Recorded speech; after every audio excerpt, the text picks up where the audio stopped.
Are you ready to take your business to the next level?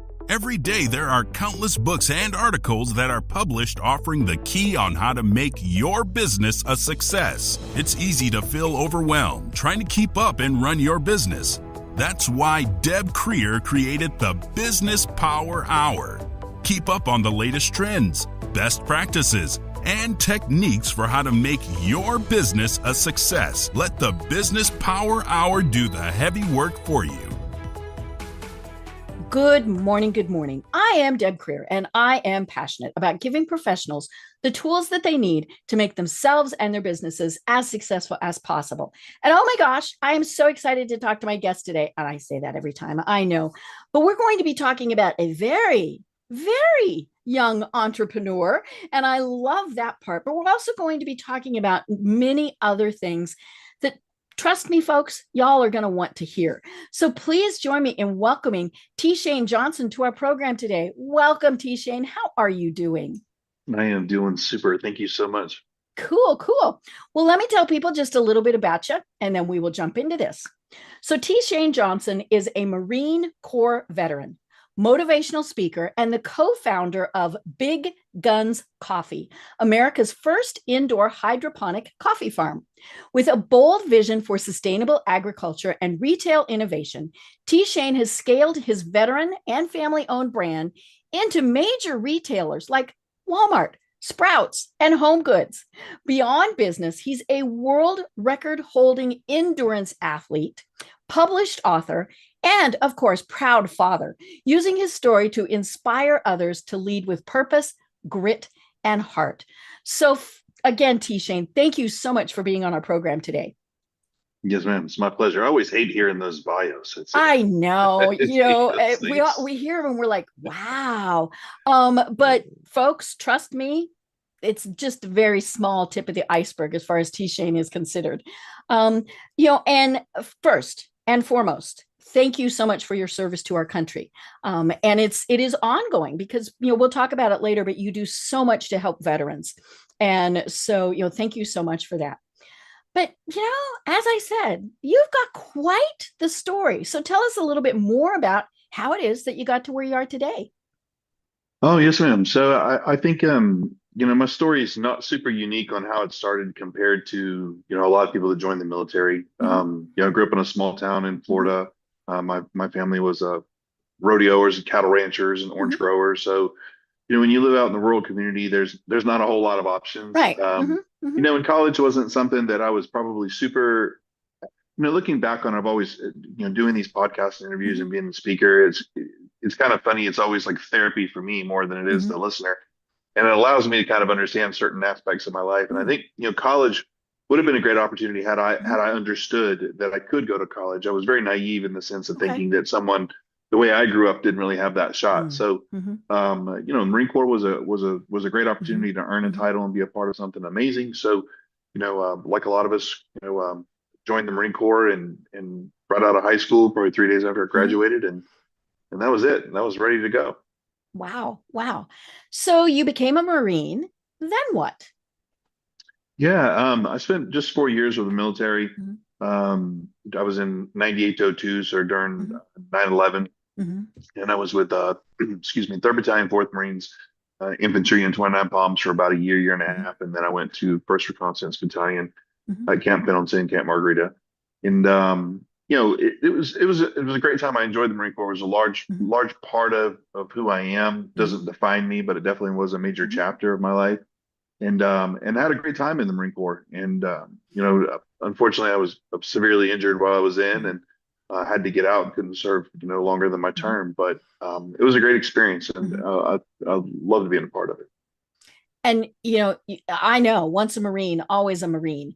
And, as many, I should get a nickel for every time you call me ma'am, because I'd be rich. And thank you so much, because to me, it's, I know there are some people who were like, well, that makes me feel old. No, to me, it's a sign of respect, right? I call people sir and ma'am. It's part of who you are. Yeah, I get a lot of slack for that.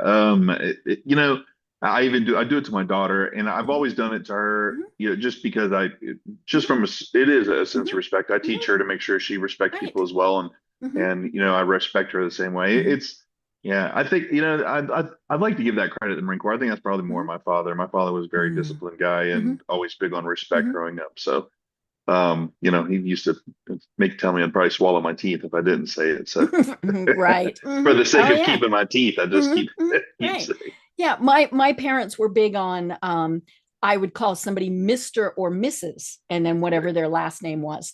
And it didn't matter how well we knew them or how long. It was always they were Mr. or Mrs. And they would frequently say, "Oh, please just call me Charlie or Bill or Sue or whatever." And I'd get the look, right? The look from my mother.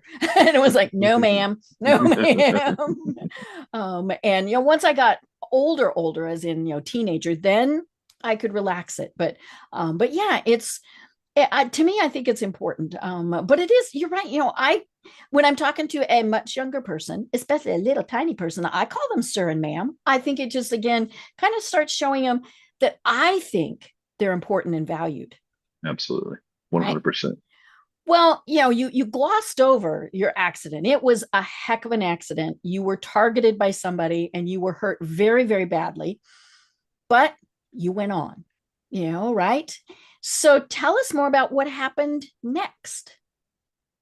Yeah. Well, do you want me to delve into the accident? Everybody You always wants can. to know That's that okay. one. Yeah. Yep. Yeah. I like I said, I knew that it was much more than just an accident. Sure. Yeah. Well, some people they want to hear, some people go a different topic on some of the stuff I've done.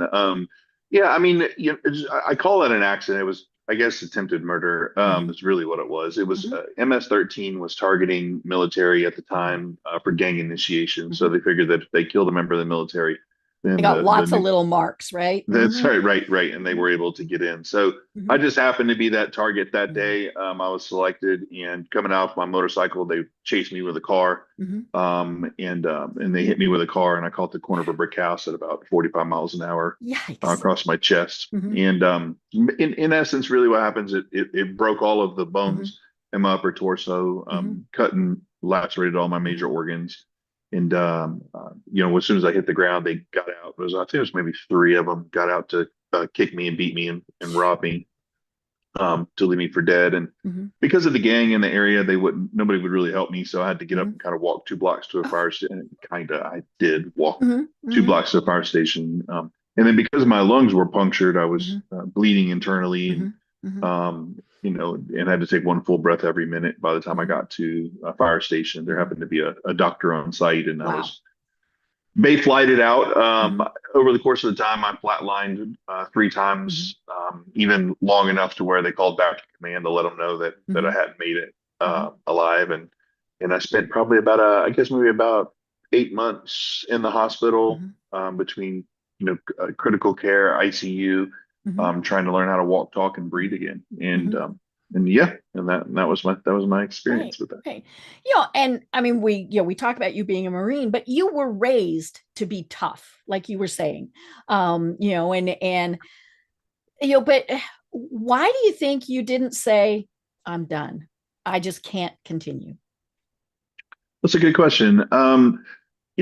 There are different times that question would be relevant during that experience. Mm-hmm. I think in the beginning, it's just your kind of fight or flight Mm-hmm. personality of, Mm-hmm. you want to fight to stay alive. Mm-hmm. The hardest part wasn't during the attempted murder. The hardest Mm-hmm. part was, let's say, about 2 weeks later when all the pain really Mm, started to kick right. in. Yep. Yeah, You know, because until then you really wouldn't have been feeling it. That's right. Yeah, a lot of the trauma kicked in. Mm-hmm. The experience. And I wasn't really focused on it as much. I was just, Mm-hmm. I gotta live, I gotta live, I gotta live.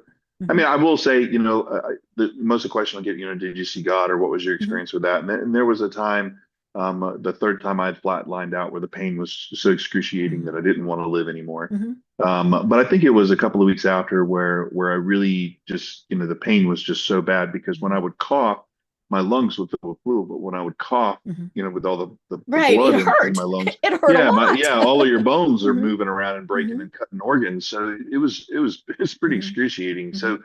So, at that time I had made a commitment. I had just gotten out of a small town, and Mm-hmm. joined the Marine Corps. I was part of the unit I'd always wanted to be a part of. I had Mhm. a whole lot of life to still live, a lot of Mhm. things I wanted to accomplish.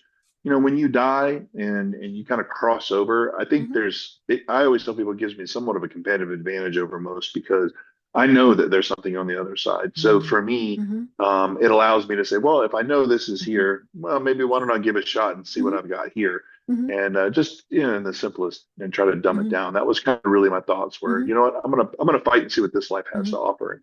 And that's Right. probably why I chose that. Mhm. Yeah, I've been for the last 10 years dealing with a cancer diagnosis. Actually, three different diagnoses. And there were three times where my husband was told I wasn't going to make it, and the first time the doctors were actually arguing over how fast I would die that day. And I very distinctly, remember the conversation, obviously, but I very distinctly remember saying, "Excuse me, I get to vote." And and I really, more than anything, I just thought, I'm not done. you know and and then you go on, right? It's doesn't make you special, yeah, maybe, but yeah, I really did. To me it was just, no, I wasn't done yet. At some point I will be done. Now, but yeah. So when you were on the mend, and I know that took a really long time, what came next? What did you decide to do coming out of that? Well, I really wanted to get back operational in my unit. Mm-hmm. As soon as I got back to my unit, 9/11 Mm-hmm. happened. And of course, that Mm-hmm. was a pretty, Right. You were terrible going to time. go. And yeah, I Mm-hmm. was ready Mm-hmm. to go. My unit was one of the first ones to Mm-hmm. deploy over, Mm-hmm. if not the first one to deploy over. Mm-hmm. And, I wanted to be a part of that. I was up for my time for reenlistment. Mm-hmm. And, it was coming towards the end. And Mm-hmm. my gunnery sergeant at the time, he's like, look, you're not even supposed to be alive now. He's like, I'm not going to let you go over Mm-hmm. and get over there and get killed again. He's Mm-hmm. like, maybe you need to go do something with your life, Mm-hmm. try to be of some Mm-hmm. value in that sense. So I got out and I did like a lot of military people, tried to Mm-hmm. find my way, figure out what I wanted to do, maybe go back to college. Mm-hmm. College wasn't for me. And I ended up getting into finance. Ah. Just kind of stumbled into Mm-hmm. finance and sales, Mm-hmm. and then I ended up doing really well with that. I built a pretty successful company by the time I was 26 Mm-hmm. in that business, and then of course 2008 happened, Mm. the Great Recession, and Thud. that's right. And I lost it all, and Mm-hmm. it was a combination, I think, of a couple of different things, and not addressing the trauma in my Mm-hmm. life and the experiences and things that had Mm-hmm. happened, building a business, ignoring a lot of things, and then eventually getting into a position to where, I ended up homeless for a couple of years because of it. So, um, yeah, that was right after my military career. So Mm-hmm. I had a pretty good ride. Transition wasn't super hard for me. I, Mm-hmm. I went in, knew I had to work, knew I had to pay bills, Mm-hmm. jumped in, started working, building my business, building my career. Mm-hmm. And then like any other entrepreneur, Mm-hmm. just stumbled across some tough times and Mm-hmm. and and lost it all Right. for the Right. first Mm-hmm. of 100 times. Mm-hmm. Right. Yeah, and that's the thing. We pick ourselves up and we go on, right? Absolutely. Yeah. Well, I mean, I think that's again going back from having the trauma and the experiences in your Mm-hmm. life and determining, again, having that advantage of knowing Mm-hmm. that what's the worst that could happen. It's Mm-hmm. not like Right. I'm You've been having that. there. Yeah. It's like, I mean, yeah, maybe I don't have the tangible items that make us Mm-hmm. feel safe and fun, but I've Mm-hmm. got my life and I don't know what Mm-hmm. it's like to not have it and grasp Mm-hmm. on it. So, you just Mm-hmm. keep putting one foot in front of the other and you keep moving forward no matter what. Right. Right. And you did several things, and we'll go back and talk about some of the things that you've done with veterans, like I said. But then came this little sprite called Charlie. And oh my gosh, the pictures of her, she is absolutely cute and adorable. And and it's funny because we talk about how your business is a dad and a daughter. And most of the time we think late teenager, maybe, we're 20s or 30s, right? Well, couldn't be older than that because you're not that old. But she was 6 when she came to you and said, Dad, I want to start a business. So talk us through that, because it was not a lemonade stand. Talk to us more about this and how Biggin's Coffee came about. Yeah. I wish it was a lemonade stand. It'd been a lot easier. Yeah, but No, then you'd no. be having to grow lemons. That's right. Yeah. Well, we always joke. 'Cause I think on national TV once we said, "Thank God it wasn't any unicorns," So I'd have been working Mm-hmm. on unicorn farm. Mm-hmm. Um, No, it was a combination of a lot of experiences I Hmm. went through and challenges I went through my life, all the way back from, that moment of choosing life. Hmm. Yes, I was very fortunate to have Charlie in my life, and I still, battle with that quite a bit, Hmm. especially, as she's grown in her platform and her Hmm. brand and who she is, and her story gets out there more. Hmm. I feel so grateful, Hmm. guilty sometimes, but definitely grateful. Hmm. And I had written a book called Done by 2:30, and I was just in the manuscript portion of it. And Hmm. it was really kind of talking about how to be work-life balance in the sense of Okay. focusing on accomplishing all of your Hmm. goals before 2:30, before your Right. kids get out of school. Right. Because you've got to pick And them up at school or go to that's right. whatever after school event, all those You things. got Hmm. it. You got it. So a lot of times in work, we work till 5, and then we Hmm. take kids and they go into childcare, or we drop them off Hmm. somewhere, and we really don't really focus that time on them. Hmm. But in corporate world or business, we have all these different organizations and platforms to help us build, Hmm. relationships with the complete strangers. Hmm. So if I'm running a company and I'm sitting down with 100 employees and I want them to find a way to get barter exchange of monetary gain through services, Hmm. I build an entire training platform, and Hmm. we'll focus, right? We'll push our Hmm. family, our kids, our spouse to the Hmm. side, our family meetings, our, Hmm. baseball games, dance, Hmm. whatever it is, because we've got to learn so we Hmm. can get this sale, or we've got to Hmm. learn so we can grow this business. We've Gotta got to make learn so we money, can build gotta it. make That's right. money. Hmm. And unfortunately what ends up happening is we push the family to the side, which are Hmm. our biggest intangibles, Hmm. and successes and return on investment. And Hmm. I just thought it was really weird that we don't have a platform like that for our internal family. Hmm. We just assume that when we have children or that we get married, that form of communication just is easy to Hmm. do, Hmm. when in fact it's the largest part of the Right. problems within the family Hmm. unit is communication. Hmm. And again, I say that very broad spectrum, Hmm. as far as communication. Hmm. So I'd written a book talking about, if your children have aspirations or dreams, really pay attention to them, because Hmm. I think you get to a stage in your life where your children are put on this earth. It's always that saying, people say, man, that's the best age, right? They go 3 to 5 years old. That's the best age. Or aren't they just great when they love you so much? And Hmm. I really And used to you're take, always right at that right, point. right. That's right. Yeah. Hmm. And what was interesting is when people say things like that, I really pay Hmm. attention. Maybe I'll Hmm. overanalyze. And I thought, what if we're not here to pay attention to them because we should be paying attention to Hmm. them? What if they're here to remind us of all of the things that we can still Hmm. do? Right. Meaning that they believe in us, because when we get older, nobody really believes in us, right? Hmm. Like, I mean, in all honesty, like, think about it. People are very cynical. They don't Hmm. really think, oh, I believe in you in something. Hmm. They always try to find a fault. They always Hmm. project all their fears onto it. Hmm. And kids don't do that, right? Like, if you Right. went up to your kid, they were 5 years old, and you're like, I want to be a superhero, they'd be like, heck yeah, I want to be one Yeah. too. And Yeah. you And go there do you it, go with your and there cake, you right? go, Hmm. and Hmm. whether you ever flew off the ground or not, they would think, man. Hmm. And I said, man, wouldn't that be great if Hmm. you could believe in yourself the same way? And I think Hmm. I just kind of switched that around. Hmm. And when Charlie said, Dad, I want to build a business, I think that was my moment where I was like, wait a minute, I need to really listen to her Right. and pay attention to Hmm. this, because this is something that can be huge for her and Hmm. important to her, Hmm. and I can learn a lot. Hmm. And so I ended up learning more from it than I think sometimes she did or Hmm. does. And yeah, so I came downstairs after writing the book, kind of really talking about it. It was a very Hmm. serendipitous moment. And of course, now Charlie's been on stage with me as a Hmm. speaker and Hmm. my runs across America and all of my stuff ever since she Right. was a baby. Hmm. So I will say there's probably a little bit of a conditioning there. But she says, I want to start a business. Hmm. And I was like, all right, well, if you can come up Hmm. with a name and the logo, we'll put it together. And look, there's nothing more powerful than a father behind a daughter, Ah. Hmm. and again, from my Hmm. perspective. So, Hmm.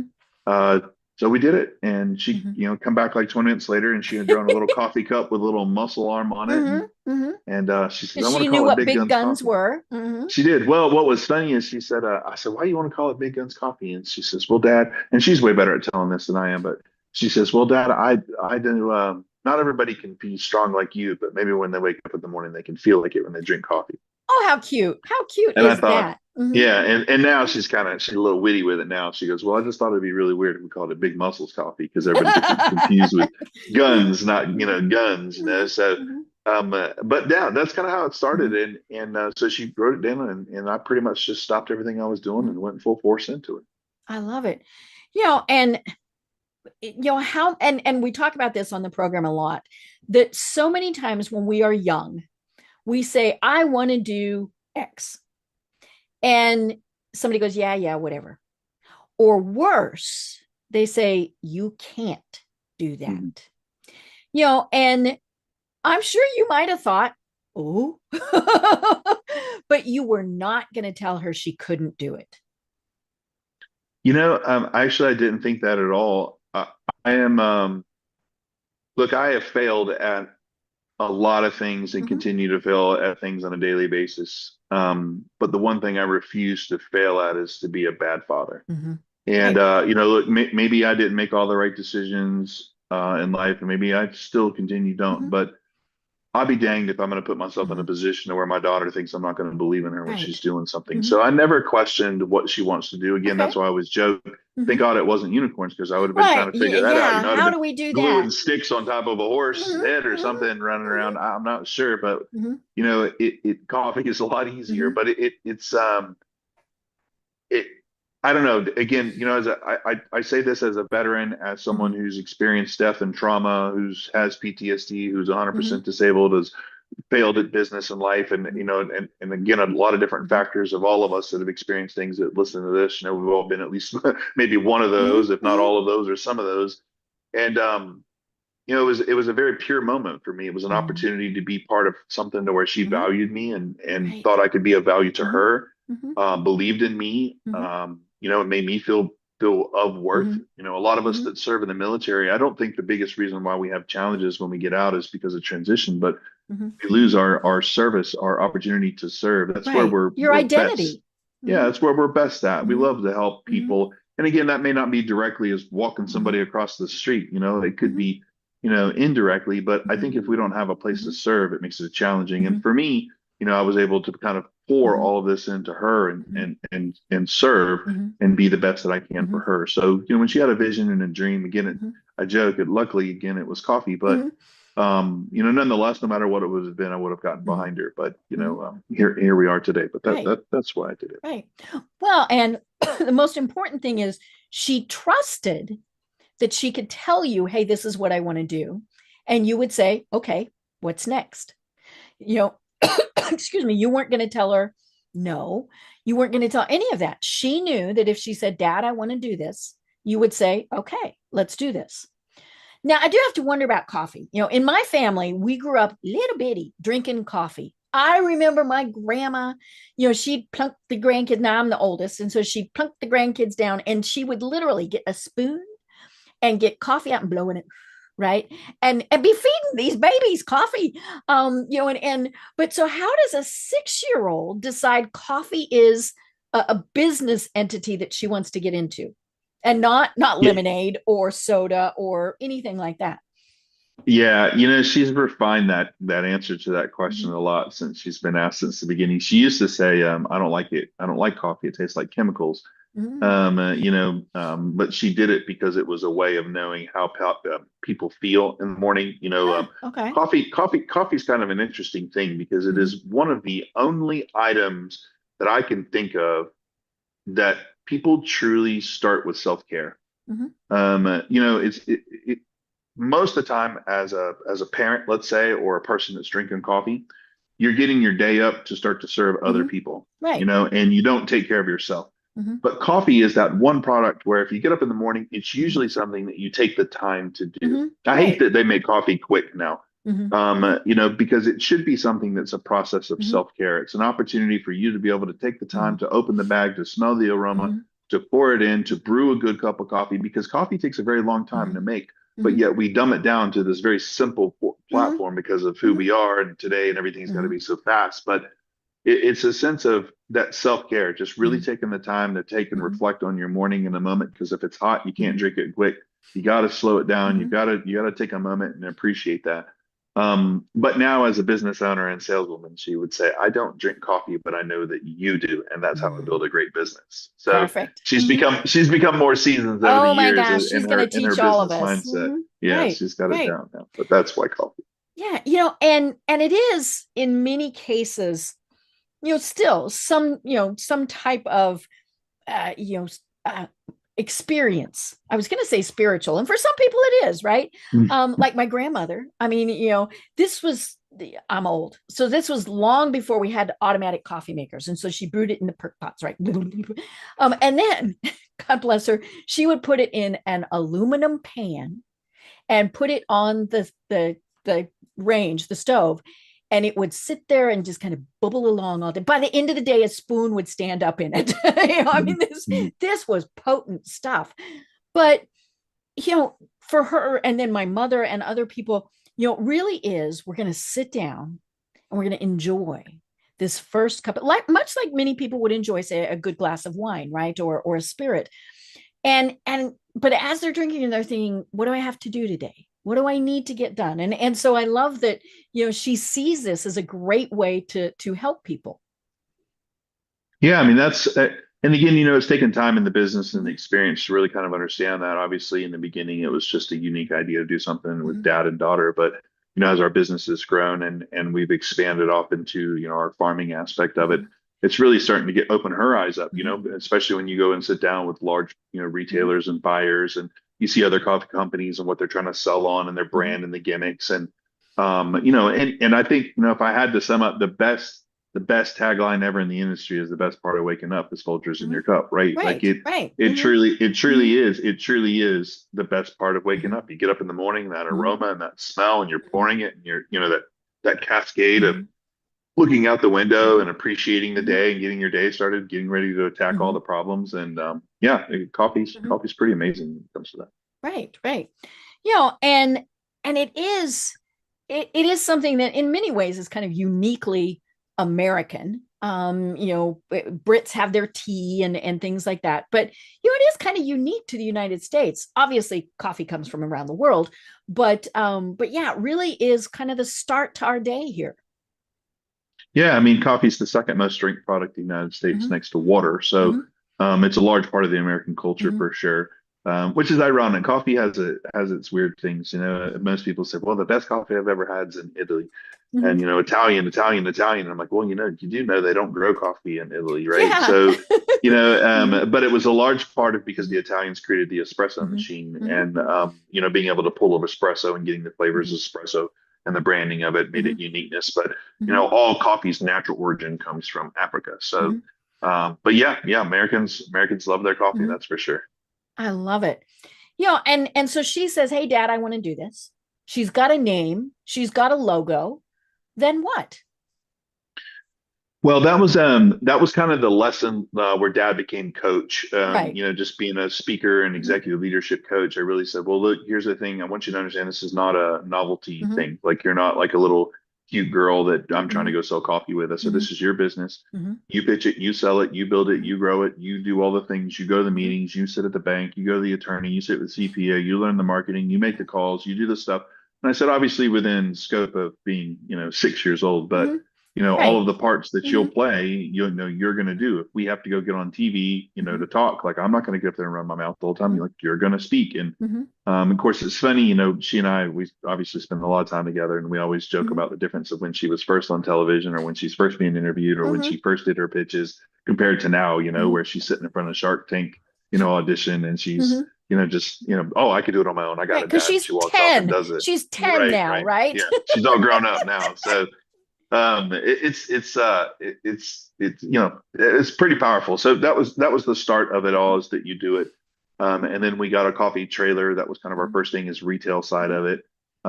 We copied off of a gentleman that his father was a Marine. He had recently passed away, and he had owned a little coffee trailer, and he had a couple coffee shops. And he says, you know what? He says, I'll be glad to teach you guys, and we'll get the trailer, and we'll start there. And that's kind of how we started. And we got into the retail perspective of understanding the consumer and coffee and what it provides. Right. I love that. And I love that you told her this is not something you're just playing at. If you're going to do this, then we're going to do it. 4 years later, still, and obviously that can change as she gets older and things, but the fact that she knows how to start a business from the ground up will be a benefit for the rest of her life. Oh, I mean, she's, what I love about the age is obviously she's starting to really understand that now. I mean, again, I think she teaches me more stuff than I teach her a lot of times when it comes to even business. But we talk about it all the time. We're leaving to New York this Saturday to go up to a pitch slam in front of Whole Foods on stage. Mhm. Where, and I think it's maybe in front of 50, 100 people, and then we have Whole Foods as buyers. There's about four of them Wow. sit there, and then we pitch Mhm. right in front of them. I Mhm. say we pitch, she pitches. I just kind Mhm. of say a few things, but Okay. the interpersonal skills Mhm. and the ability to communicate and shake people's Right. hands and look people in Mhm. the eye and run the business has just Mhm. been just next. And I Mhm. mean, she's homeschooled, Mhm. she's excelling, and she's Mhm. almost in pre-post college level, and most of the Right. stuff that Oh, yeah, she's it makes doing, sense that she's she would already be. skipped Mhm. 2 or 3 Mhm. grades already. Mhm. I mean, it's just amazing. So that was Mhm. that was really what was exciting about it, and with her is watching her growth, and Mhm. then saying, look, I get some slack sometimes. People say, Mhm. well, is she being a kid? And I'm like, look, here's the thing. It- She's got a very long time to be an adult. Mhm. And if we don't train our children to learn to be Mhm. communicative, Right. effective, product, Mhm. productive citizens of the Mhm. communities, that's going to be really hard for them. Mhm. And they're going to learn half their life, like most of Mhm. us. And she'll be doing Mhm. podcasts about all the Mhm. things she failed at, and then that makes great Mhm. antagonists to story. And I'm not downplaying Mhm. challenges, but what I'm saying is I think all of us, the reason why we do these Mhm. platforms is because we want to share maybe to somebody that's a little Mhm. younger or somebody that's a little younger in Mhm. business to navigate less Mhm. challenges so that way they can get Mhm. to the pot of Right. gold at the end of the Mhm. rainbow.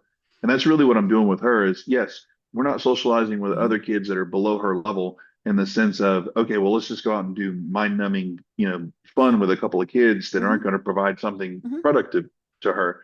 And again, I get slack for that sometimes, Mhm. but as a dad, my job is to be her father, not be her Mhm. friend. Right. And if I can put her in a position to where Mhm. she can go out and successfully enjoy the rest of her Mhm. life with a great family, Mhm. she doesn't need a partner. Mhm. She She values knows one. she can do it Th- all by That's herself. right. She Mhm. can, but understands and appreciates the benefits of having that Mhm. support Right. system there Mhm. in a productive, Mhm. of feeling love sort of Mhm. way versus necessity and need Mhm. sort of way.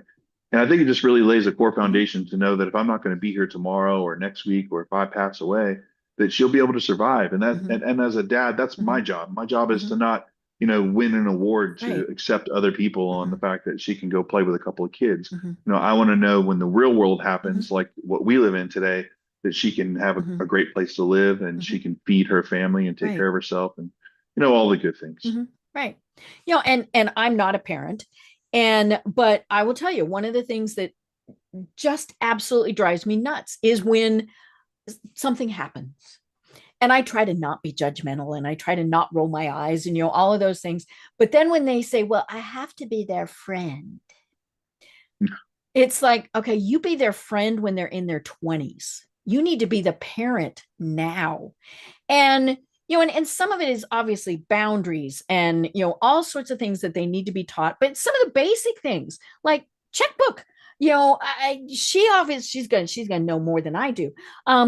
But I was at a networking thing a couple months ago, and we have Six Flags here, right? One of the big amusement parks, and the head of marketing was there, and he was talking to folks, and he said, they're getting, I mean, it was, they ramp up here early, right? It's hot, so they start Six Flags early.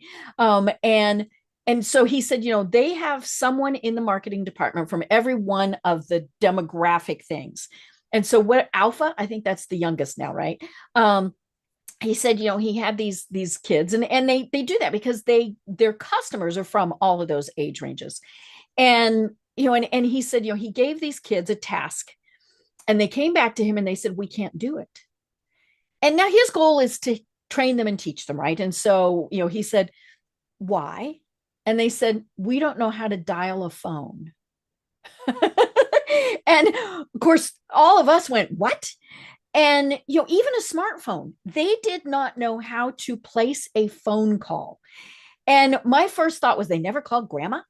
you know but yes, some of the skills and things just aren't being taught, and they weren't being taught when I was a kid either. I mean, this is not something that's new, but you really are teaching her, which then of course she's going to teach her kids, and all of those things. If she has kids, she may decide no, but yeah, you're teaching the skills that she needs to know to be a successful adult. Yeah, absolutely. I mean, again, everybody has their own methods, and Right. I mean, look, you can have your own kids and you can Hmm. raise them however the heck you Hmm. want to. Right. That's the benefit of it, I guess. I mean, for me, really watching her grow, and Hmm. we look, my daughter and I have a lot of very fluid conversations. Hmm. Hmm. We talk about this stuff all the time. I ask her opinion on Hmm. certain things. And she'll say, she's even brought that up for Dad, why is it you trust me so much to do some of this stuff? And I'm Hmm. like, well, if I don't trust you, the most important, Right. strongest Hmm. person anchor in your life, Hmm. then how are you going to Hmm. ever think anybody else is going Right. to? Hmm. And so I always trust their decisions. And I would say 90% of the time we go with them. I mean, Hmm. sometimes I'm like, nah, we need to Hmm. we that's probably not going to work. We should Hmm. probably go this direction. Hmm. But she usually makes better decisions than Right. I do. Well, and She if you sees things explain better. it to her, then she understands. Absolutely. Hmm. Yeah, we discuss that all the time. Hmm. We had she was recently approached by an organization that wanted to acquire our company in early Hmm. stages for a significant amount of money. Okay. Okay. And and and rather than being the parent, be like, oh, I want to take this or I want to do this, I was like, Hmm. well, what do you think? Hmm. She's, well, I don't think it's enough. She's like, I think that if they're valuing us this, because we talk Hmm. about valuations and we Hmm. talk about EBITDA Hmm. and we talk about all these things, and she said, if they're valuing us, this is where we could be by the Hmm. time I get old enough to take it. So I don't think Right. we should do it. Hmm. And again, there's a lot of Hmm. value to that when Hmm. you ask those Hmm. questions. Okay, this your Hmm. organization, follow Right. suit. I'll Hmm. go make the phone calls. Hmm. So trust is a pretty important Hmm. thing. Hmm. Right. I love that. So, you had a truck and then you've taken this much further. I mean, you actually sell. Now, how many different types of coffee do you sell? We have over 38 different varieties of coffee. Wow. Wow. And so of course I wrote this down in my notes and then read it on your website. And then obviously in your bio, my note was, where do you get your beans? But you grow your own beans. So talk to us about that because I think that's a very important aspect of this. Yeah. So yes, we grow coffee indoors. We're Mhm. the only indoor hydroponic coffee farm in the world. Wow. Um, uh, we we basically hold the patent pending technology Hmm. on the development of growing coffee, Hmm. multiple harvest Hmm. protocols. We also implemented bees into our production as Oh. well. Hmm. Hmm. That is a pretty Hmm. significant part of our Hmm. coffee production. Now we are in the early stages, and I say in the early stages, yeah, coffee is massive, so we can never in a million years ever probably compete with coffee. And so we're not necessarily Hmm. traditional coffee growing. Hmm. So we're not in the same format of coffee Right. growing. We're in our own little Hmm. entity, our own Hmm. little segment. Hmm. But I think the big part of it is yes, we grow different varieties of Hmm. coffee indoors now. And Hmm. then for those that have different flavors or Hmm. different profiles for our coffee brand, we offer those from small fair trade farms in different countries as well. Right. And I love that you mentioned bees because for those who aren't paying attention, bees are really important, people. We got to have bees. But there's also what I love is that you have virtually no waste. So talk to us more about that. Yes, ma'am. So we our tagline is we grow it, we roast it, we serve it, we recycle it. Mhm. So the idea is that when I was trying to put now I will take the credit for the hydroponic farm. That wasn't Mhm. necessarily Charlie. That one was me. But it was really I was trying to look at a way is how do we maximize all verticals Mhm. on the platform. Mhm. Then that was the business mindset of me is coffee. Most people think it's very linear in the Mhm. productivity of it. It's already get it from the tree, you put it in the Mhm. cup, you make your dark roast, your blend roast, whatever, and then you Mhm. have coffee. But coffee provides a lot of different things. And when you grow indoors in hydroponics, it Mhm. also adds a lot of additional things you wouldn't be able to have if you had it in a different country. Mhm. So, and I wanted to try to create that no waste. And it wasn't just some kind of green sales gimmick. I Mhm. just thought, well, if we can maximize opportunity to sell something on the Right. vertical, so the Mhm. chafing comes from the coffee, can we turn that into chicken scratch or Mhm. dog bedding or horse bedding, Mhm. right? If we have grinds left over, well, we're just throwing all these away.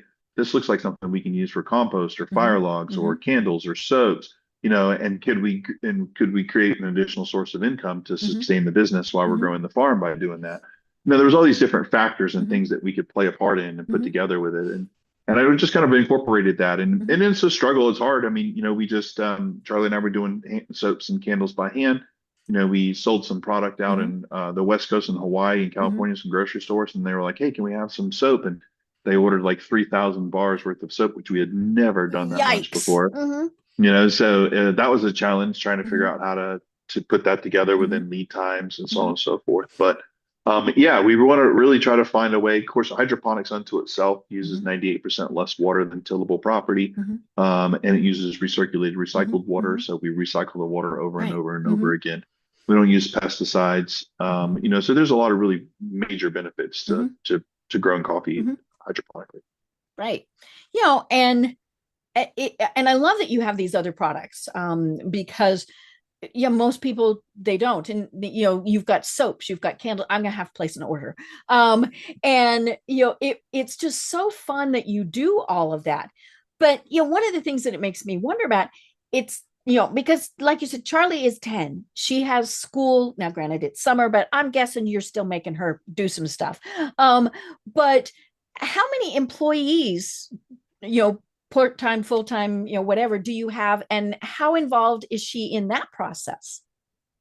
So she goes through all the interviews, at least Okay. the second interviews. Mm-hmm. So the first interviews I do just to weed out to make sure that Mm-hmm. it's somebody Mm-hmm. we want to move to the next forward Right. process and obviously make sure they're not creepy or weirdos. Mm-hmm. Yeah, because they hear, oh, little girl Yeah, runs this, and right, yeah. right. Yeah, Mm-hmm. you never know. Mm-hmm. So I always weed that out. And then when we get relatively quality Mm-hmm. candidates, then she'll sit down and ask them a couple questions and Mm-hmm. go through. And most of the time, what we found here is a lot of people have done a lot of research on us already. Mm-hmm. So they want to meet Charlie. They're excited to meet Mm-hmm. her, so they want to be like, oh, let me hear about your story. Mm-hmm. They're very encouraged and inspired by it. So she's definitely part of that. I mean, Mm-hmm. she's part of all process of the business. During Mm-hmm. the summer, I don't make her do schoolwork because the Mm-hmm. business takes up a lot of things. Okay. Right Okay. now of all of Mm-hmm. our launches, she's doing, Mm-hmm. we're prepping for demos at Mm-hmm. stores at Walmart, or we're going to Mm-hmm. do pitches, or she's prepping for a Shark Tank Mm-hmm. audition, or recently we're getting ready to, in the course of the next 60 days, we're going to launch a 36,000 square foot facility in Las Vegas, where we're gonna build the first world's largest cafe experience, where Mm-hmm. you'll have a 25,000 square foot farm Mm-hmm. that'll have probably 54,000 trees inside Mm-hmm. of it. That'll be three tiers where we're Mm-hmm. growing coffee. We'll have a Mm-hmm. cafe. We'll have conference Mm-hmm. rooms. We'll have a roasting Mm-hmm. facility. We'll have everything all in one spot to create kind of a full Mm-hmm. indoor farm Mm-hmm. experience in Mm-hmm. Las Vegas. So, we may be moving to Las Vegas in the next 2 months to go out there and kind of put that whole Wow. project Mm-hmm. together. So, Mm-hmm. she's pretty involved in a Mm-hmm. lot of it day to day. And of course she gets her free time. She loves to ride horses and hang Mm-hmm. out with her friends, and Well, she does that she stuff. does And need to be yeah, a yeah, kid. she does do that. Yeah, yeah. Right. So it's not all And work. so that leads to my next question. That's clearly a very large financial commitment. And you didn't say that you'd won the lottery, so I'm assuming that Yeah. you're having to get financial backing. You mentioned Shark Tank, and that she's very involved in that. Tell us more. That just fascinates me. I think that's very cool. Yeah. Yeah. Well, so I self-funded most of this for the longest Okay. time. Okay. And when I say self-funded, I mean we ran on a rinky dink, and Right. everything that we made in the But shop that went back taught into it. her And something very wise. oh, absolutely. We Mhm, talk about it all the time. She's mhm, been part of, I mean, since day one, we knew that the farm was going to be the biggest mhm, project of everything that we were going to mhm, do. mhm, It was the big wow. mhm, So we've had major conversations about equity positions and, mhm, series funding, mhm, raising, and which directions we should go, and mhm, crowdfunding. And I mean, that kid, she always jokes. She says, because I ran across America, she always makes me sound like I'm, Bubba Gump, because we'll sit in there and she'll be like, I'm like, we can make coffee this and mhm. coffee that. And she's like shrimp stew, shrimp. She makes fun of You me get about real it. southern all of a Yeah, sudden. it's really funny, but we talk about all different aspects of the Mhm, business, and I think one of the things Charlie's taught me more than anything is if you're going to do it big. mhm, And of course we're working with an mhm, organization now that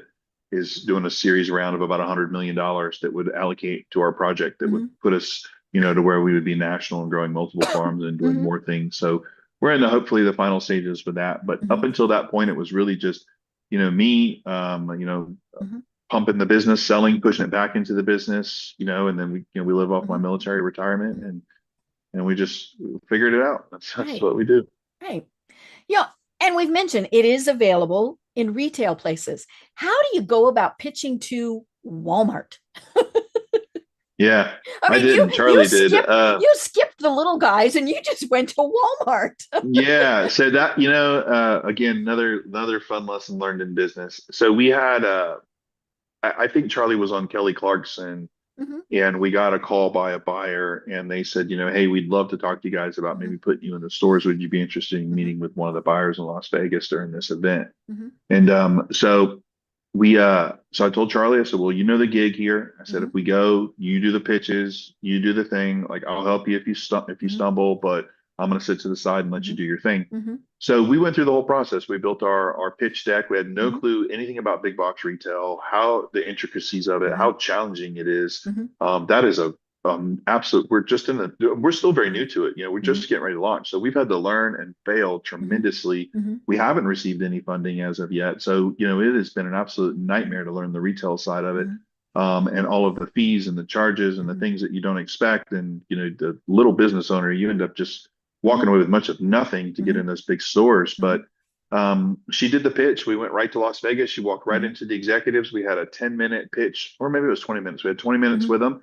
And in 10 minutes, the guy was like, I've never been sold by, I think at the time she was 9 or 8. And he's like, I've never been, in 30 mm-hmm, years, I've never been sold mm-hmm, by an 8 or 9 year old in mm-hmm, this. And he was like, let's make it happen. And that was a mm-hmm, year. It took a year for us to mm-hmm. finally Right. get ready. We'll launch Mm-hmm, next month with them. And mm-hmm. that's how it happened. She sold them. I love it. So I'll be able to go to my local Walmart and buy the coffee. No, Oh, you can go to Sprouts and okay. buy the coffee Okay. now because it's national. Mm-hmm, Walmart starts you off with a regional or a okay. smaller Well, I'm spot, just but in Atlanta. I'm close yeah, to you. all North Carolina, all South Carolina, Okay. Okay. Walmart's next month. Okay. Yes, ma'am. Okay. Wow. I love that. Um, and like you said, you have learned so much. So what were some of the failures that you learned from? I know we only have, about 15 Yeah, minutes yeah, left. yeah. So That's yeah. I will say, look, I'll give you an example of the biggest one we just had that's still putting almost broke us. Like, Mhm, and it's still day to day, may or may mhm, not. It's kind of, you teeter on the 1 minute we may have $100 mhm, million in funding and our whole mhm, life changes in our mhm, company, and then the next we may lose everything and all mhm, of this becomes nothing. So, and that's entrepreneurship in a mhm. nutshell. Right. And I knew nothing about retail. We were Mhm, launching with Sprouts. mhm. They put in an order for 12,000 bags of coffee. We are in the small town that we're in. Our landlord was a super awesome guy. He Mhm, helped put in our roaster, got it all mhm, set up. Our space was only 800 square mhm, foot. We had to get 10, 12 pallets out of coffee. We've never boxed, never bagged mhm, before, never put UPCs mhm, on, never had to put Best Buy dates on. I mhm, didn't know mhm, any of this stuff. So I mhm, was figuring it all out on the fly. I had a couple of Marines helping me. And we also had to mhm, fly to Reno to pitch mhm, another grocery store. So I had a couple of guys mhm, helping me. We were working literally 18, 19-hour mhm, days to bag up all of this coffee. Also, while we were cooking coffee or coffee shops on Main Street, the mhm. town politics and the developer here shut us down. They actually Oh issued a no. cease and desist Oh no. to have us stop roasting coffee on Mhm. Main Street because some people didn't like the smell of coffee. Oh, who doesn't Um, like the smell of so coffee?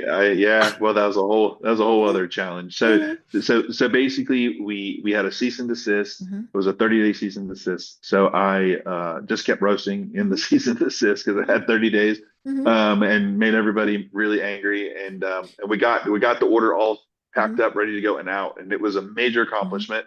But of course, we had more orders coming with no mhm, roaster behind that. So we shipped the product off to Sprouts mhm, through their distribution mhm, channel. We're all excited. It's going on the shelves, and then come mhm. to find out, we did not put Best Buy Day labels on all Oh, 12,000 bags. oh And no. it was just a. Mhm, I was out. I was out. I had a group mhm, here. It was just a mhm. simple It little was just, mistake. It yeah. wasn't. Yeah. Mhm. And so they were going to get rid of all the product, donate all the product. So Yikes.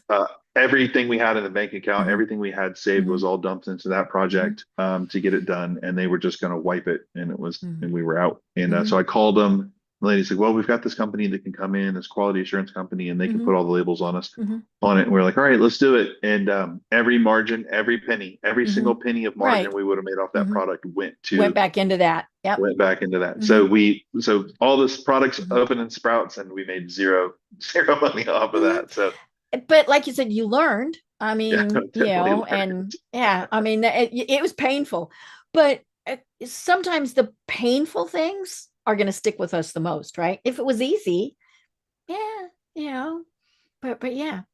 Yeah, Well, maybe it was all mhm, to create the antagonist for the listeners today. There we go. right. That's it. That's it. Um, and I can't wait, to hear more about this. And we joke, I would love to have Charlie on. She would be an absolutely fabulous. She would be the youngest I've interviewed. I've interviewed some 18-year-olds. And my thought with them was, oh my God, they're not old enough to drink. She's not old enough to drink coffee. And so we'll have to set that up. But I mentioned at the start that you do so much for veterans. So I want to talk more about that, because that to me is so important. And you briefly mentioned Hike Across America. Tell us more about all of the projects and things that you have done to support veterans. Yes, ma'am. So many years ago, when I was homeless and went through some challenges, I always said if I ever got myself back in a position Mm-hmm. where I could give back or do something, I would. And that kind of sparked up Hike Across America. That was, Mm-hmm. it's kind of a commodity now. It seems like a lot of people are hiking across the country, whereas during that time, nobody really thought Mm-hmm. about it.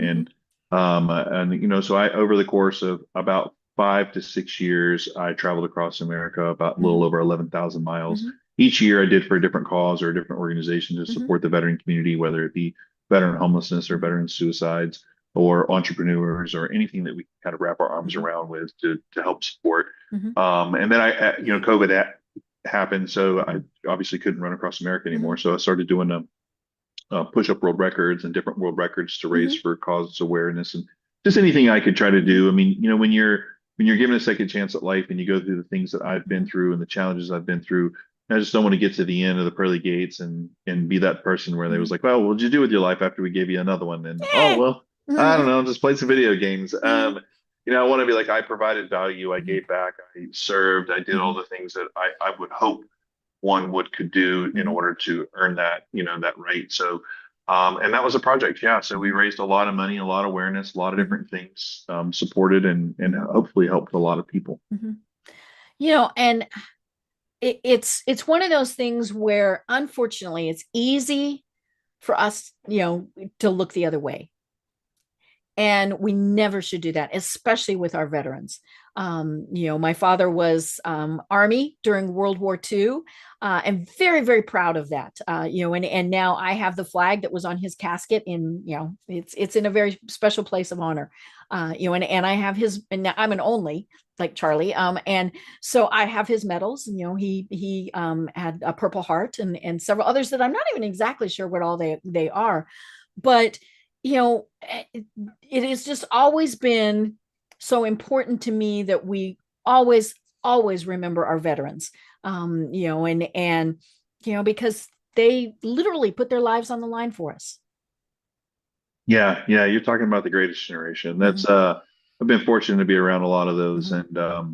and I hate to sound like everybody else, Mm-hmm. but man, if we just even had an ounce of what they Mm-hmm. had, Right. in today, it would be such a Mm-hmm. difference. I've never met a more amazing group of people Mm-hmm. when I've spoken. Of course, a lot of them don't exist anymore now, but Yeah, the numbers are getting pretty small. the I think numbers are they getting said pretty there's like small. one person who was on the Arizona. Yeah. And Yeah. It's mm-hmm. I've met a few that were in Bella Wood, Mm-hmm. and of course, if you go to the Marine Corps Mm-hmm. Museum in Virginia, there's a few Mm-hmm. there that still walk you Mm-hmm. through some Mm-hmm. of the Mm-hmm. experiences and what they were a part Mm-hmm. of. So I mean it just Mm-hmm. yeah, it's a great Right. generation. Mm-hmm. It's and of course, Marines we live by tradition. Mm-hmm. So our ability to be able to carry on the Mm-hmm. tradition of those of somebody that have Right. sacrificed. So, the veteran community Mm-hmm. is I don't like to kind of play on the same taglines, but I think I give back probably more selfish than Mm-hmm. selfless, just to earn my Mm-hmm. right. But Right. they are right. Mm-hmm. They're with all the things happening right now, Mm-hmm. there are people out to Mm-hmm. sea, getting ready and Mm-hmm. getting prepared, and there's Right. somebody's, And son, somebody's hopefully they're daughter, and preparing for nothing, right? that's Mm-hmm. right. Right. Hopefully, yeah, Right. war is the Mm-hmm. last option. You definitely Mm-hmm. don't want to have to Right. do war if you don't want to. Right. Well, and listen to their stories. I mean, I think that's one of the things. My dad was a tank sergeant, but not a Sherman tank. I'm drawing a blank on the name of the tank, but it was a very unusual tank, and they actually have one at the Patton Museum, and we somehow knew that, and so took him there with a chair, and we plunked him down in front of that tank, and he held court. And the museum folks just thought that was the greatest thing in the world. And the stories that he told, I mean, there was nothing, he told stories that anybody could listen to. There wasn't anything too icky. But like he talked about the fact that, the big engines right on those tanks get very, very hot. And so they put their meals on them to warm them up. And just all sorts of things. But, and my mom kept saying, we should go. And I said, nope, we're going to sit here until he either runs out of steam or they kick us out. I don't even really remember what he talked about, but just the joy that it brought to him and to everybody else was incredible, and yeah, he had somebody who listened to his stories. And so if we have that opportunity, we should always take it. Yes, ma'am, for sure. Well, oh my gosh, T. Shane, this has been so much fun. And, it really has been, I hope, very motivational for folks. And if you're a parent, think about some of this. Really think, grandparent, right? There's nothing, aunt, uncle, whatever. If you've got a young person in your life, how can you encourage them? And I think that's what is so important. And how can we help each other? Veteran, not veteran, how can we help each other? But for somebody who is saying, okay, first of all, let's start with the motivational side. If they want to hire you to come speak to their organization, how do they find you? Yes, ma'am. So on all my social media, it's at T. Shane Johnson. Okay. And on our website is tshaneinspires.com. And they can go right there to the contact us, fill out the information, and somebody will reach out to them. Perfect. Now, for those people who are going, I need coffee or soap or candle. How do they find you? Because it's, like you said, it's in Sprouts, but that's it. So how do they find the product and how do they make an order? Yes, ma'am. So they can go to our website at biggunscoffee.com. Mm-hmm. And of course, on all of our social media at Big Guns Coffee. I love it. And there's, it's a great website. All sorts of different things. I'm looking at all these soaps thinking, ooh, I'm going to go broke. I'm going to fund Charlie's next major trip. But yeah, I mean, this has been so much fun talking to you. And I really can't wait to hopefully meet and chat with Charlie. But do you have any final thoughts that you want to leave everyone with? Yeah, I think for today, I think the biggest part, especially having today's conversation, is just remember that I like your explanation of listening to your dad's stories. That generation laid the foundation for a lot of us that served in the military. We look back, and when we go in, they share history. And that's a large part of boot camp and the experience, at least in the Marine Corps. I don't know about the other branches, but I do know in the Marine Corps, we go through a lot of history and we learn about those that have laid that foundation and the tradition for that. And I think the next time you see someone like that and, they're in a wheelchair and they're broken and they look like there's not much to them, and that guy could have been the one that, took out 30 different people, and they're wearing their hat, just walk over there and shake their hand, like truly shake their hand and say thank you. And not thank you in the sense of just like, hey, thank you, but thank you for allowing them, giving them the opportunity to, serve you, and they'll feel fulfilled with that. I think that's the biggest part about being a veteran is we just want you to be the American worth fighting for. We just want you to live your life and be happy and enjoy. I don't care about, this person should serve their country or they should do all of that stuff. I just want to know that if all of my guys that I served with that didn't come back died and they can't spend time with their families, or those moments that you miss with your dad that you can never get back, that it's worth something. And if it's least, if you're sitting there and you're laughing and you're having the best of time with your friends and your family and your loved ones, then it makes it all worth it. So I think if anything, just take the time to say thank you, but live your life to the fullest and live it with laughter and love and great food, great people, because that's what makes it worth it. That's what makes all those sacrifices and things that you challenges you go through worth it. Oh my gosh, this has been so wonderful. I'm Deb Creer. I've been having such a great conversation with T. Shane Johnson, who is a motivational speaker and the co-founder with his young daughter, Charlie, of Big Guns Coffee. And until next time, everyone have a great day. Tune in for our next program for even more trends, best practices, and techniques for how to make your business a success. The Business Power Hour, hosted by Deb Creer, is proud to be part of the C-Suite Network.